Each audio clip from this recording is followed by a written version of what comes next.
नमस्कार, मी भाग्यश्री विस्पुते, जिल्हाधिकारी धुळे. सध्याची आंतरराष्ट्रीय स्तरावरील आणि आखाती देशांमधील जी युद्धजन्य परिस्थिती आहे त्या पार्श्वभूमीवर इंधन टंचाईबाबत काही बातम्या येत आहेत.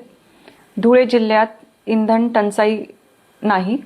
धुळे जिल्ह्यात 140 पेट्रोल पंप आहेत आणि तिघ तेल कंपन्यांकडून मुबलक साठा नियमितपणे पुरवठा करण्यात येत आहे. तरी नागरिकांनी कुठल्याही प्रकारच्या अफवांवर विश्वास ठेवू नये. पेट्रोल पंपांवर जी गर्दी करण्यात येत आहे ती करू नये.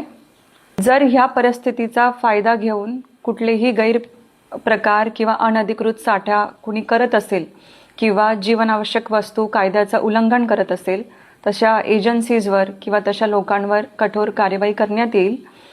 आणि सुरक्षितेच्या कारणास्तव सुद्धा कोणीही प्लास्टिकच्या बॉटल्समध्ये किंवा कंटेनर्समध्ये या गोष्टींचा साठा करू नये.